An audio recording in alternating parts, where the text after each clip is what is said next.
Hospitals are not just places of healing.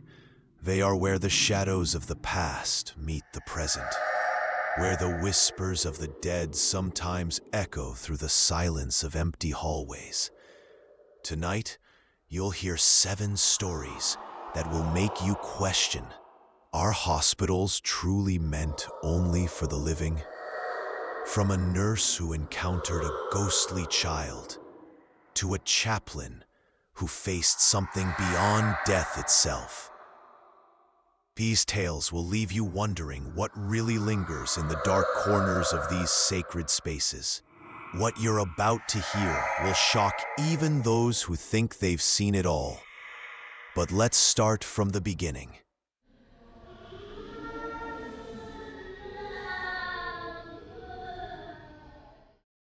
The hospital was quiet. Too quiet.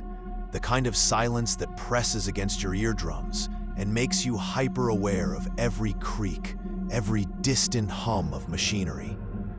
The pediatric wing had been closed for renovations for weeks, its doors sealed with caution tape, the lights dimmed to save energy. But tonight, something was different. Sarah, a young nurse with only 6 months of experience, had been assigned to the night shift. It was her first time working alone in this part of the hospital, and the emptiness of the halls unnerved her. She tried to focus on her tasks, checking charts, restocking supplies, but the silence was oppressive, broken only by the occasional flicker of the fluorescent lights above. Then she heard it, a faint, whimpering cry, like a child in pain. It was soft at first, almost imperceptible, but it grew louder, more insistent.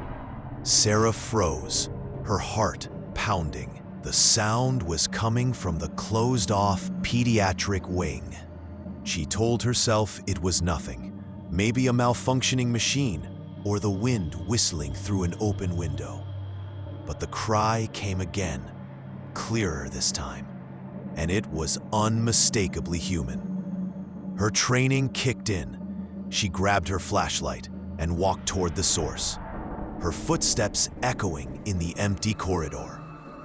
The caution tape across the pediatric wing's entrance fluttered as she pushed past it, the beam of her flashlight cutting through the darkness. The air was colder here, the kind of cold that seeps into your bones. The crying grew louder as she approached room 214, a room she had never been in before. The door was slightly ajar, and a faint, bluish light spilled out from within. She pushed the door open, her breath visible in the cold air. The room was empty, save for a single hospital bed and a small figure sitting on it. It was a little girl, no older than 6, wearing a faded, old-fashioned dress. Her hair was neatly braided, but her face was pale, almost translucent, and her eyes were hollow, filled with a sadness that made Sarah's chest tighten. The girl looked up, her lips trembling as she spoke. "Why didn't you help me?" Sarah's blood ran cold. She took a step back, her mind racing. This couldn't be real. The girl couldn't be real. But she was there, her small hands clutching the edge of the bed, her voice trembling with accusation. "I was scared," the girl whispered. "I called for help, but no one came." Sarah's flashlight flickered, and for a moment, the room plunged into darkness. When the light returned, the girl was gone. The bed was empty, the sheets undisturbed. Sarah stumbled out of the room, her heart pounding, and ran back to the nurse's station. She didn't sleep that night. The next morning, she asked one of the older nurses about room 214. The woman's face turned pale. "That room hasn't been used in decades," she said. "Not since the 1970s. There was a little girl who died there. Her name was Emily. She had a rare condition, and the doctors misdiagnosed her. By the time they realized their mistake, it was too late. They say her ghost still haunts that room, waiting for someone to help her. Sarah never went back to the pediatric wing, but sometimes, late at night, she thought she could still hear the faint sound of a child crying, a reminder that some wounds never heal and some spirits never rest.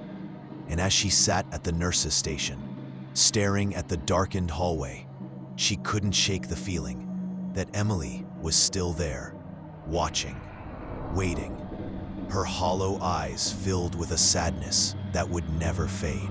This was just the beginning of the horrors that lurked within the hospital's walls. And Sarah's encounter with Emily was only the first of many chilling tales that would unfold in the nights to come. The hospital was a place of healing, but it was also a place where the past refused to stay buried, where the line between the living and the dead blurred in the flickering light of a dying fluorescent bulb. And as Sarah would soon discover, some stories were far from over.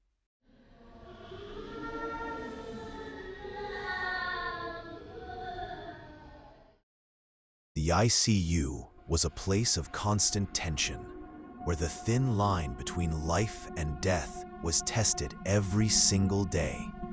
The beeping of monitors, the hushed voices of doctors, the sterile smell of antiseptic. It was a world of controlled chaos. But on this particular night, something happened that no one could control. Something that would leave even the most seasoned medical professionals questioning everything they thought they knew. It began like any other emergency. A patient, a middle-aged man named Thomas, had been rushed into surgery after a severe car accident. His injuries were critical, and the surgical team worked tirelessly to stabilize him. But despite their best efforts, Thomas flatlined. The heart monitor emitted a long, unbroken tone, and the room fell silent. The lead surgeon, Dr. Mitchell, pronounced the time of death. The team began to clean up, their faces grim but resigned. Death was a part of the job, even if it never got easier. But then, just as they were about to cover Thomas's body, the heart monitor beeped. Once, twice. Then it resumed a steady rhythm. The room froze. No one moved. No one spoke. It was impossible. Thomas had been dead for nearly 3 minutes. Dr. Mitchell rushed back to the table, his hands trembling as he checked for a pulse. It was there, faint but unmistakable. Thomas was alive. But something was wrong. His eyes, once a warm brown, were now completely black, like two voids staring into nothingness. His lips moved, and a low, guttural sound emerged, a language none of them could understand. The words were harsh, alien, and filled with an urgency that sent chills down their spines. One of the nurses gasped and stepped back, her hand covering her mouth. Dr. Mitchell leaned closer, trying to make sense of what he was hearing. Thomas's voice was barely a whisper, but the words were clear. "They don't want to let me go." The room felt colder, the air heavier, as if an unseen presence had entered. The surgical team exchanged uneasy glances.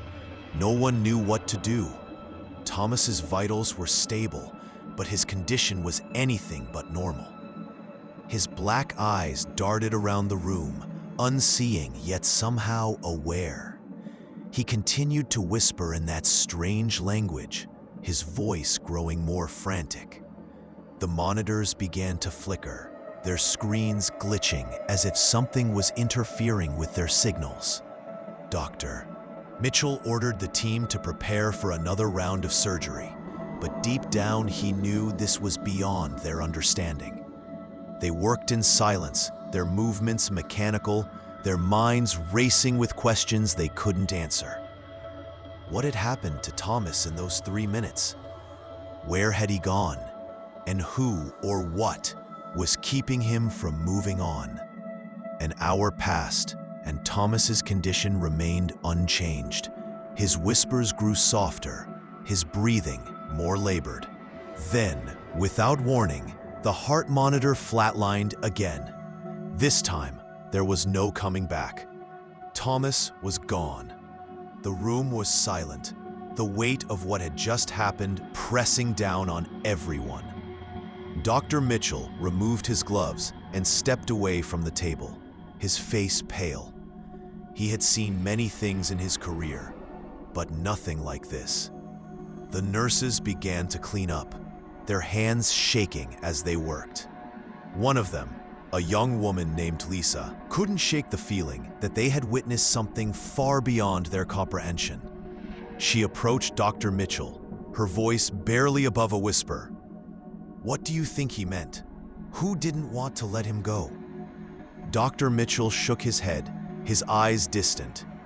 "I don't know," he admitted, "but whatever it wasn't of this world." The story of Thomas spread quickly through the hospital, becoming the subject of hushed conversations and late-night speculation. Some believed it was a medical anomaly, a rare case of spontaneous revival. Others thought it was something darker, a glimpse into a realm beyond human understanding. The chaplain, who had been called to offer comfort to the surgical team, listened to their accounts with a solemn expression. He had heard many stories in his time, but this one struck a chord. "Sometimes," he said, "the veil between life and death is thinner than we think. And sometimes things cross over that we aren't meant to see." The ICU returned to its usual rhythm, but the memory of Thomas lingered, a haunting reminder that not everything could be explained by science.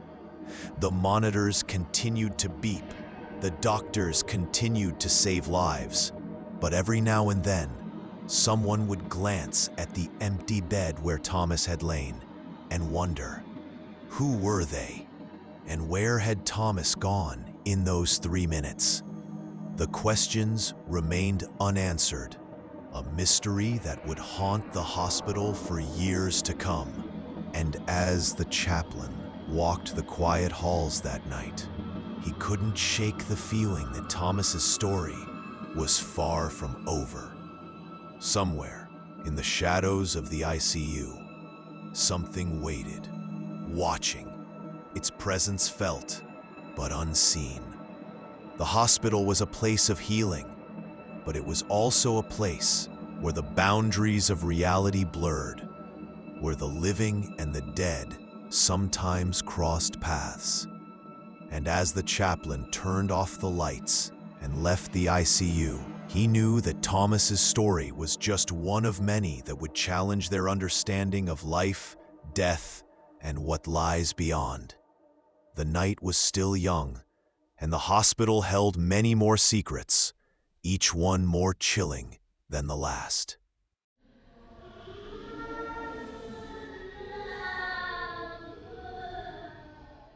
The old wing of the hospital was a relic of another time, its walls yellowed with age, its corridors silent and forgotten. It had been closed off for decades, deemed unsafe for use, but it still stood as a haunting reminder of the past. The air was thick with dust, and the faint scent of antiseptic lingered, a ghost of the life that once filled these halls. For Mark, the night security guard, patrolling this part of the building was just part of the job. He had never believed in ghosts or the supernatural, but tonight, something would change his mind. It started with the sound of footsteps. Mark was making his usual rounds, his flashlight cutting through the darkness, when he heard it. A soft, rhythmic tapping, like someone walking in the distance. He paused, his heart skipping a beat. The old wing was supposed to be empty. He told himself it was just the building settling. The creak of old pipes or the wind rattling a loose window. But the sound grew louder, more distinct.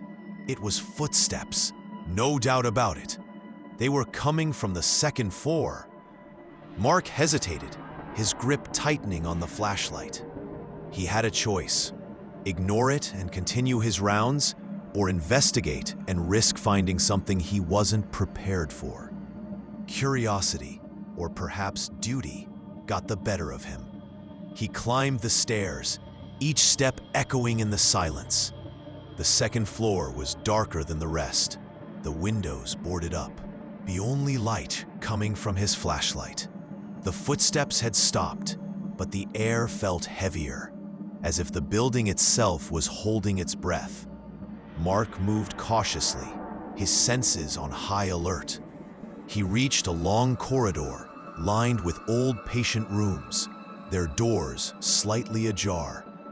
As he walked, he noticed something on the floor, a piece of paper, yellowed and brittle with age. He picked it up, his flashlight illuminating the faded handwriting. It was a medical chart, dated over 30 years ago. The name at the top read, Jonathan Hayes.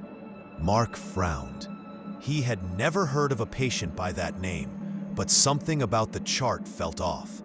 The details were sparse, almost as if someone had tried to erase them.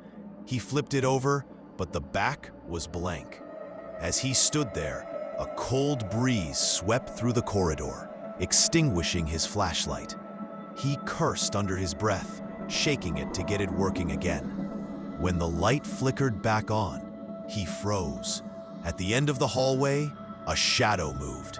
It was tall, humanoid, but indistinct, as if it was made of smoke. Mark's breath caught in his throat. The shadow didn't move toward him, but it didn't retreat either. It just stood there, watching. Then, a voice. It was low, almost a whisper, but it carried through the silence like a knife. "You found me." Mark's blood turned to ice. The voice wasn't coming from the shadow. It was all around him, echoing off the walls. He dropped the medical chart and backed away, his heart pounding. The shadow began to move, gliding toward him with an unnatural grace. Mark didn't wait to see what would happen next. He turned and ran, his footsteps echoing as he sprinted down the stairs and out of the old wing. He didn't stop until he reached the safety of the main building, his chest heaving, his hands trembling. The next morning, Mark returned to the old wing with a group of maintenance workers. He needed to prove to himself that what he had seen was real. But when they reached the second floor, the medical chart was gone. The corridor was empty, the air still and silent. The workers exchanged uneasy glances, but Mark didn't say a word. He knew what he had seen, and he knew the chart had been real. But now, it was as if the building had swallowed it whole. The old wing remained closed, its secrets locked away. But Mark couldn't shake the feeling that something or someone was still there, waiting. He never patrolled that part of the hospital again, but sometimes, late at night, he would glance toward the old wing and see a faint light flickering in one of the boarded-up windows. It was a reminder that some places are never truly empty, and some spirits refuse to be forgotten. The hospital was a place of life and death, but it was also a place where the past lingered, where the echoes of those who had come before could still be heard. And as Mark sat at his desk, staring at the old wing through the security cameras, he couldn't help but wonder, who was Jonathan Hayes? And why had he chosen to reveal himself that night? The questions haunted him, just as the shadow had, a reminder that some mysteries are never meant to be solved. The old wing stood as a silent sentinel, its secrets buried deep within its walls. waiting for the next person brave or foolish enough to uncover them.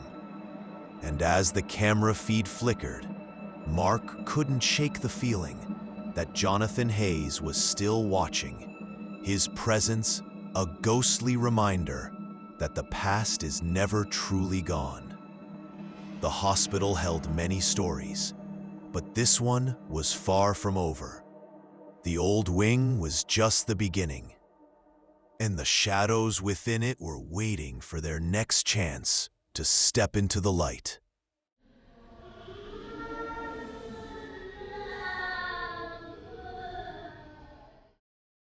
The hospital was a place of science, of logic, of measurable outcomes. Dr. James Carter had always believed in that. He had spent years studying medicine, years honing his skills, years saving lives. He trusted what he could see, what he could touch, what he could prove. But all of that changed one night, when he encountered something that defied every rational explanation. It began with a patient, a man in his late 50s named Robert, who had been admitted for a routine procedure. Robert was recovering well, but he seemed uneasy, his eyes darting around the room as if searching for something. When Dr. Carter asked him what was wrong, Robert hesitated before speaking.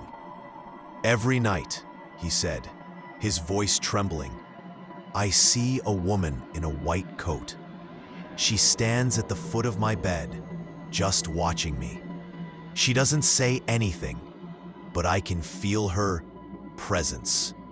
It's like she's waiting for something." Dr. Carter dismissed it as a side effect of the medication, or perhaps a vivid dream.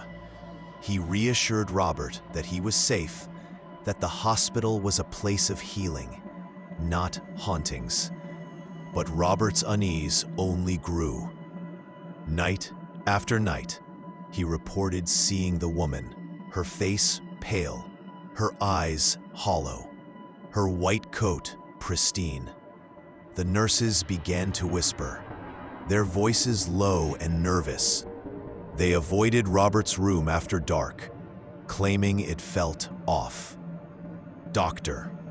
Carter refused to entertain their superstitions. He was a man of science, after all. But then, one night, everything changed. Dr. Carter was making his rounds, the hospital quiet, except for the hum of the fluorescent lights and the occasional beep of a monitor. As he approached Robert's room, he felt a chill, a sudden drop in temperature that made the hairs on the back of his neck stand up. He pushed the door open, expecting to find Robert asleep. Instead, he saw her, the woman in the white coat. She was standing at the foot of Robert's bed, just as he had described. Her back was to the door, her posture unnaturally still. Dr. Carter froze, his mind racing. This couldn't be real. It had to be a trick of the light, a figment of his imagination. But then she turned. Her face was pale, almost translucent, her eyes dark and empty. She looked at him, and when she spoke, her voice was soft, but filled with an eerie certainty. "You can't save him," she said. Dr. Carter's heart pounded in his chest. He blinked and she was gone. The room was empty, the air warm again. Robert was asleep, his breathing steady. Dr. Carter checked the monitors, his hands trembling. Everything was normal, but the encounter left him shaken.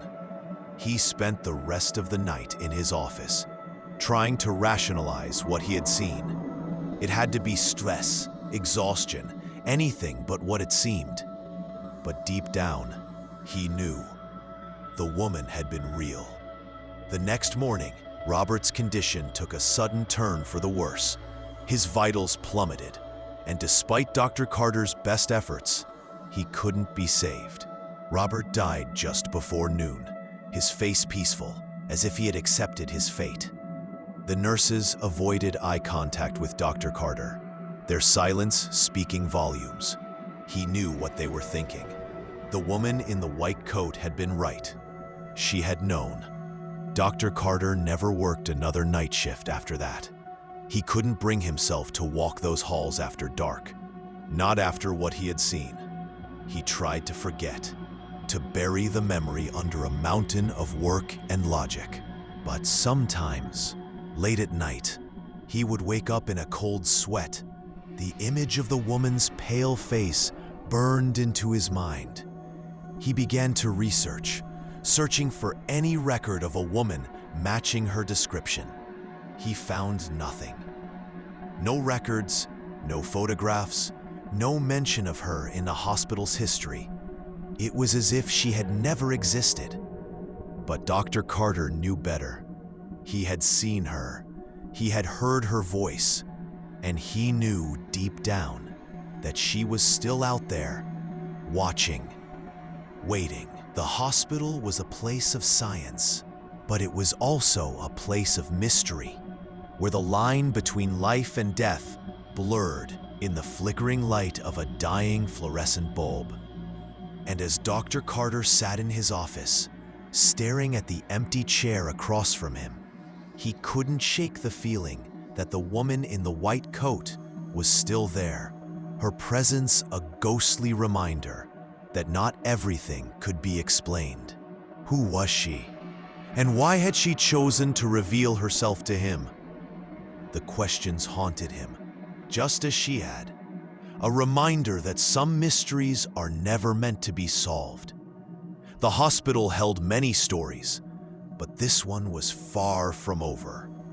The woman in the white coat was just the beginning, and her presence was a warning that some forces are beyond our control, and some truths are too terrifying to face.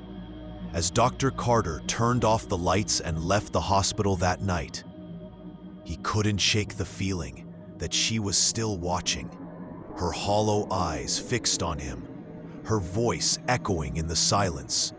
"You can't save him."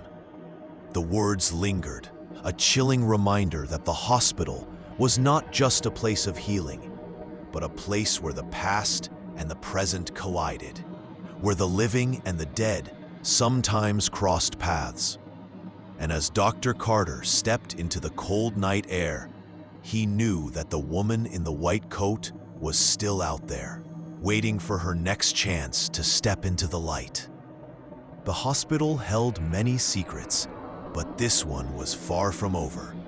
The woman in the white coat was just the beginning, and her story was a reminder that some mysteries are never meant to be solved. The hospital was a place of life and death, but it was also a place where the past lingered, where the echoes of those who had come before could still be heard. And as Dr. Carter walked away, he couldn't help but wonder, who was the woman in the white coat? And why had she chosen to reveal herself to him? The questions haunted him, just as she had. A reminder that some mysteries are never meant to be solved.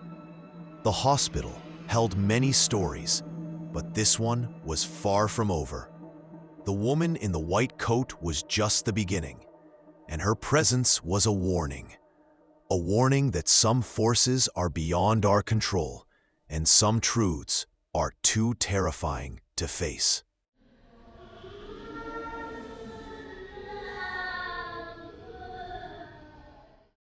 The morgue was a place of silence, of cold steel and sterile walls, where the dead lay in quiet repose, their stories frozen in time.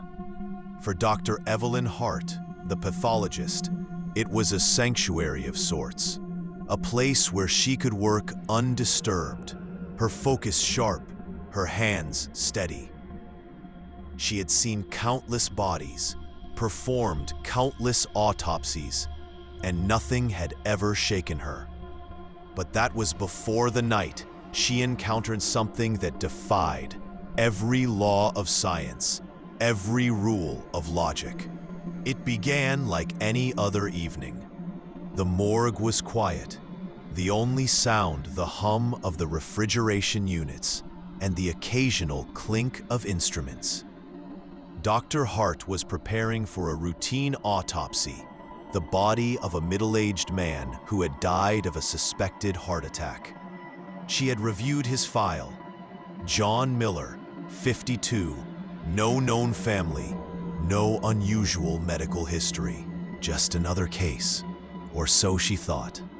She wheeled the body into the examination room, her movements methodical, her mind focused. She adjusted the overhead light, its bright beam illuminating the pale, lifeless form on the table. She began her work, her hands moving with practiced precision. But as she reached for the scalpel, something made her pause. The air felt heavier, colder, as if the temperature had dropped suddenly. She glanced at the thermostat, but it showed no change. Shaking off the unease, she returned to her task. Then it happened. The body moved. At first it was subtle, a twitch of the fingers, a slight shift of the head. Dr. Hart froze, her breath catching in her throat. She told herself it was a reflex, a post-mortem spasm, something she had seen before. But then the body sat up. Slowly, unnaturally, it rose from the table, its movements stiff and jerky, like a marionette being pulled by invisible strings. Dr. Hart stumbled back, her heart pounding, her mind racing. This wasn't possible. The man was dead. His heart stopped, his brain devoid of activity. But there he was, sitting upright, his lifeless eyes staring straight ahead. And then he spoke. His voice was a rasp, a whisper that seemed to come from everywhere and nowhere at once. "Don't touch me," he said. The words hung in the air, cold and final. Dr. Hart's hands trembled as she dropped the scalpel, the sound of metal hitting the floor echoing in the silence. She backed away, her eyes never leaving the body. It didn't move again, but the damage was done. She fled the room, her breath coming in short, panicked gasps. She locked the door behind her, her mind a whirlwind of fear and disbelief. The next morning, she returned to the morgue with a security guard, her heart still racing. She didn't know what to expect, but nothing could have prepared her for what she found.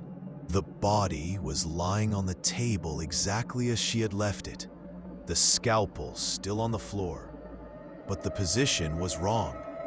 It was sitting up, just as it had been the night before. The security guard stared at her, his face pale. "Did you move him?" he asked. Dr. Hart shook her head, her voice barely above a whisper. "No, he moved himself." The guard didn't stay long after that. Dr. Hart was left alone with the body, her mind reeling. She checked the cameras, but the footage showed nothing unusual, just her entering the room, then running out moments later. There was no sign of the body moving, no sign of anything out of the ordinary. But she knew what she had seen. She knew what she had heard. The words echoed in her mind, a chilling reminder that some things were beyond explanation. "Don't touch me." She never performed the autopsy. The body was released for burial, its secrets buried with it. But Dr. Hart couldn't shake the feeling that something had been left unfinished, something that needed to be said. She began to research John Miller's life, searching for any clue, any reason why his body would defy death itself. She found nothing. No family, no friends, no records of his life before the hospital. It was as if he had been a ghost long before he died. The experience changed her. She became more cautious, more hesitant. her once steady hands now trembling at the thought of picking up a scalpel. She avoided the morgue at night, preferring to work during the day when the sunlight could chase away the shadows. But sometimes, late at night, she would wake up in a cold sweat. The image of John Miller's lifeless eyes burned into her mind. She would hear his voice, that rasping whisper, and feel the chill of the morgue all over again. The hospital was a place of science, but it was also a place of mystery, where the line between life and death blurred in the flickering light of a dying fluorescent bulb. And as Dr. Hart sat in her office, staring at the empty examination table, she couldn't shake the feeling that John Miller was still out there, his presence a ghostly reminder that not everything could be explained. Who was he, and why had he chosen to speak to her? The questions haunted her just as he had, a reminder that some mysteries are never meant to be solved. The morgue held many stories, but this one was far from over. John Miller was just the beginning, and his presence was a warning that some forces are beyond our control, and some truths are too terrifying to face. As Dr. Hart turned off the lights and left the morgue that night, she couldn't shake the feeling that he was still watching. His lifeless eyes fixed on her, his voice echoing in the silence. "Don't touch me." The words lingered, a chilling reminder that the morgue was not just a place of death, but a place where the past and the present collided, where the living and the dead sometimes crossed paths. And as Dr. Hart stepped into the cold night air, she knew that John Miller was still out there, waiting for his next chance to step into the light. The morgue held many secrets, but this one was far from over. John Miller was just the beginning, and his story was a reminder that some mysteries are never meant to be solved. The morgue was a place of silence, but it was also a place where the echoes of those who had come before could still be heard. And as Dr. Hart walked away, she couldn't help but wonder, who was John Miller, and why had he chosen to reveal himself to her? The questions haunted her, just as he had, a reminder that some mysteries are never meant to be solved. The morgue held many stories, but this one was far from over. John Miller was just the beginning, and his presence was a warning that some forces are beyond our control, and some truths are too terrifying to face.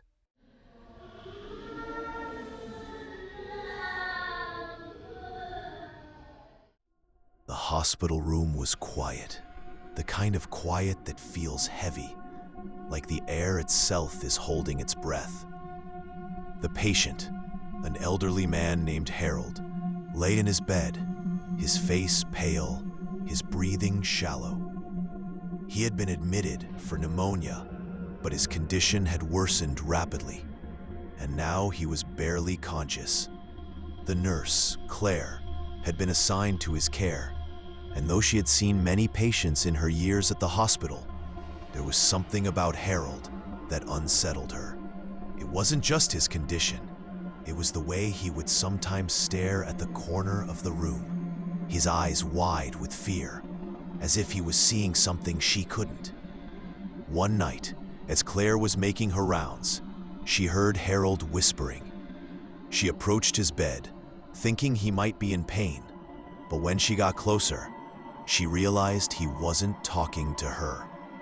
His eyes were fixed on the empty space beside him, and his voice was trembling. "I'm not ready," he said. "Please, not yet." Claire frowned, her heart aching for him. She reached out to adjust his blanket, but he grabbed her hand, his grip surprisingly strong. "Do you see them?" he asked, his voice desperate. Claire hesitated. "See who, Harold?" His eyes darted around the room, his fear palpable. "My family, they're here. They're calling me." Claire followed his gaze, but the room was empty. She tried to reassure him, to tell him it was just the medication, just his mind playing tricks on him. But Harold shook his head, his grip tightening. "They're real," he insisted. "They're waiting for me." Claire stayed with him for a while, holding his hand, trying to calm him down. Eventually, he drifted off to sleep, but his words lingered in her mind. She told herself it was just delirium, just the ramblings of a dying man. But deep down, she couldn't shake the feeling that something was off. The next night, Claire was alone in the nurse's station when she heard a noise coming from Harold's room. It was faint at first, like the rustling of fabric, but it grew louder, more distinct. She grabbed her flashlight and walked down the hall, her footsteps echoing in the silence. When she reached Harold's room, she paused. The door was slightly ajar, and a cold breeze swept through the crack, sending a shiver down her spine. She pushed the door open, her flashlight cutting through the darkness. Harold was awake, his eyes wide with terror. He was staring at the corner of the room, his lips moving in silent prayer. Claire followed his gaze, and her breath caught in her throat. The shadows in the corner seemed to shift, to move, as if they were alive. She blinked, trying to clear her vision, but the movement didn't stop. It was as if the shadows were coalescing, forming shapes, human shapes. She took a step back, her heart pounding. "Harold?" she whispered. He didn't respond. His eyes were fixed on the shadows, his face pale, his hands trembling. And then she heard it. A voice, low and soft, coming from the corner. "Come with us," it said. Claire's blood turned to ice. She wanted to run, to scream, but her feet were rooted to the spot. The shadows shifted again, and for a moment, she thought she saw faces, pale, hollow faces, their eyes dark and empty. They were calling to Harold, their voices a chorus of whispers, urging him to join them. Claire forced herself to move, to step between Harold and the shadows. "Leave him alone," she said, her voice shaking. The whispers stopped, and the shadows seemed to retreat, dissolving into the darkness. Harold's breathing slowed, his eyes closing as he drifted back into unconsciousness. Claire stayed with him until morning, her mind racing. She didn't know what she had seen, what she had heard, but she knew it wasn't her imagination. The shadows had been real, the voices had been real, and they had come for Harold. The next day, Harold passed away. His death was peaceful, his face calm, as if he had finally found the rest he had been seeking.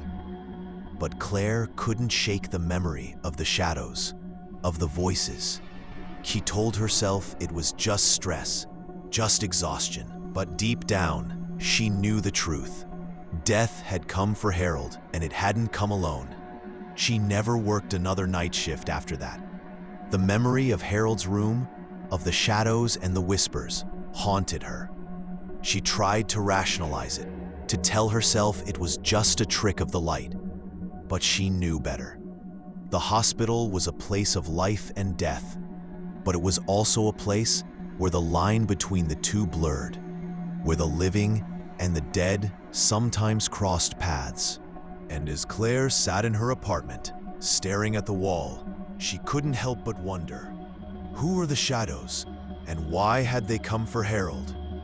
The questions lingered, a chilling reminder that some mysteries are never meant to be solved. The hospital held many stories, but this one was far from over. Harold's story was just the beginning, and the shadows were still out there, waiting for their next chance to step into the light. The hospital was a place of healing. But it was also a place where the past lingered, where the echoes of those who had come before could still be heard. And as Claire turned off the lights and went to bed, she couldn't shake the feeling that the shadows were still watching, their presence a ghostly reminder that not everything could be explained. Who were they? And why had they chosen Harold? The questions haunted her, just as they had haunted Harold, a reminder that some mysteries are never meant to be solved. The hospital held many stories, but this one was far from over.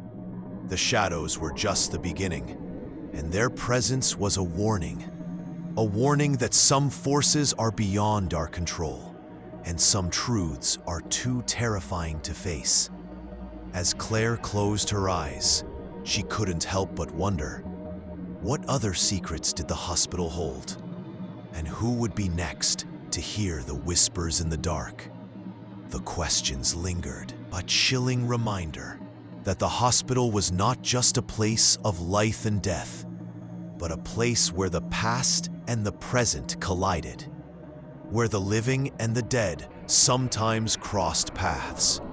And as Claire drifted off to sleep, she knew that the shadows were still out there, waiting for their next chance to step into the light. The hospital held many secrets, but this one was far from over. The shadows were just the beginning, and their story was a reminder that some mysteries are never meant to be solved. The hospital was a place of silence, but it was also a place where the echoes of those who had come before could still be heard. And as Claire slept, she couldn't help but wonder, who were the shadows, and why had they come for Harold?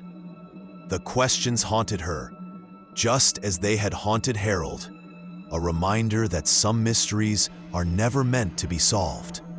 The hospital held many stories, but this one was far from over.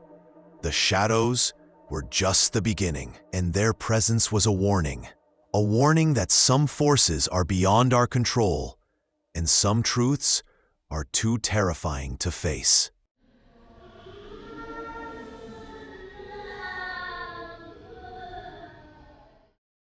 The hospital chapel was a place of solace, a quiet refuge where the chaplain, Father Michael, often found himself in moments of reflection. It was here that he would pray for the patients, for their families, for the souls that passed through the hospital's doors. He had seen many things in his years of service, moments of profound peace, of unbearable grief, of inexplicable mystery. But nothing could have prepared him for what he witnessed that night. It began with a call from the ICU. A patient, a man in his early 40s named Daniel, was nearing the end. His family had requested a priest, and Father Michael had answered without hesitation.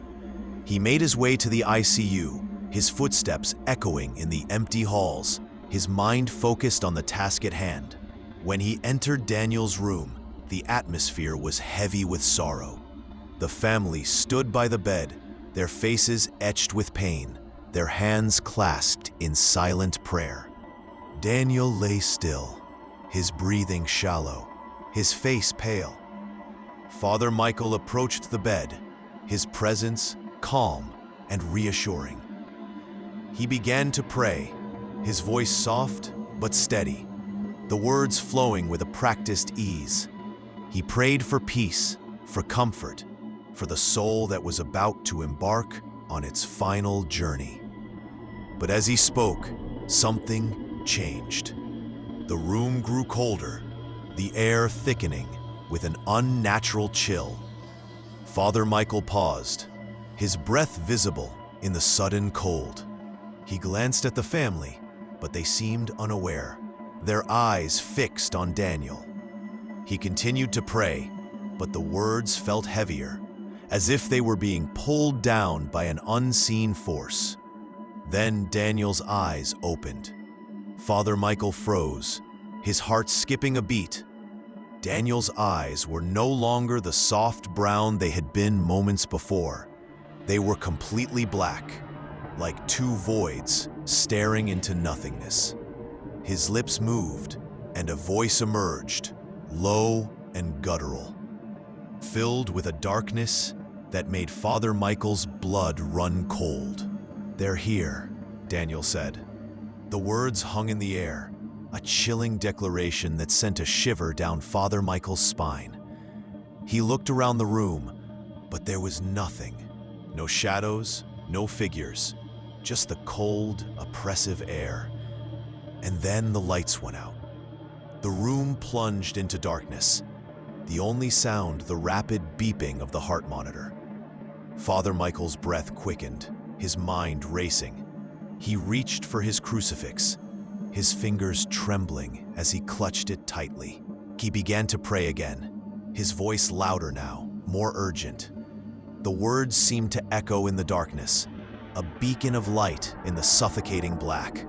And then, just as suddenly as it had gone out, the light returned. The room was bathed in the harsh glow of the overhead lights, and Father Michael blinked, his eyes adjusting to the brightness. He looked at Daniel, but the man was no longer moving. His eyes were closed, his face peaceful, his chest still. The heart monitor emitted a long, unbroken tone. Daniel was gone. Father Michael stood there, his mind reeling. He had seen many deaths in his time, but nothing like this. The room felt different now, as if something had passed through it, something dark and unseen.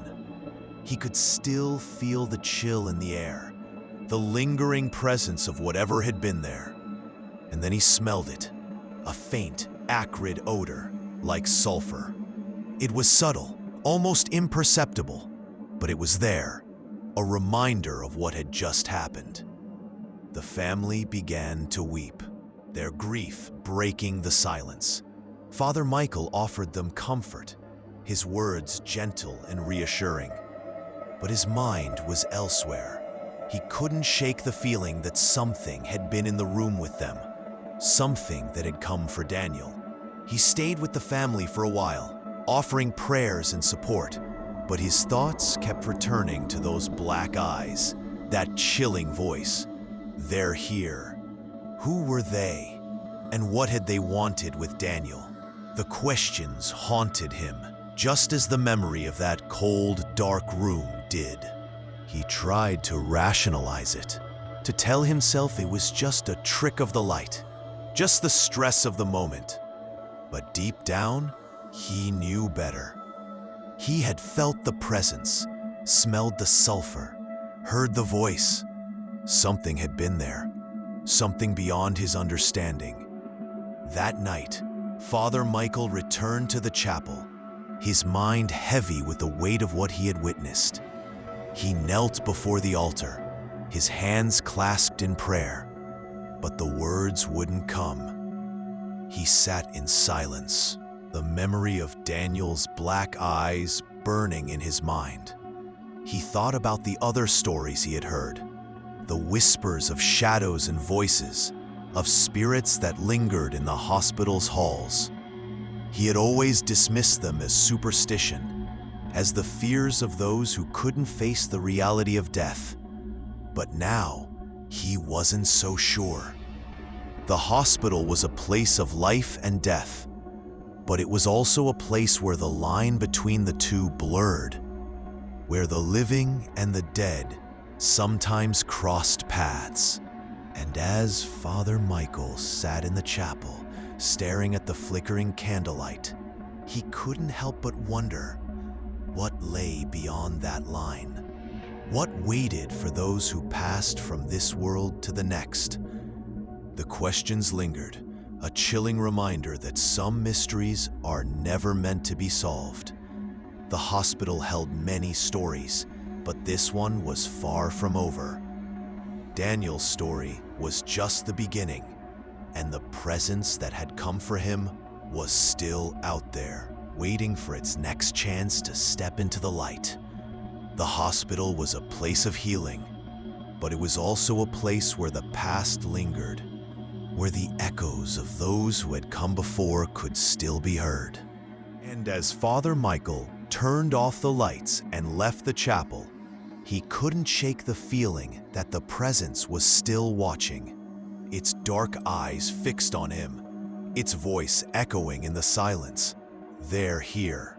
The words lingered, a chilling reminder that the hospital was not just a place of life and death, but a place where the past and the present collided, where the living and the dead sometimes crossed paths.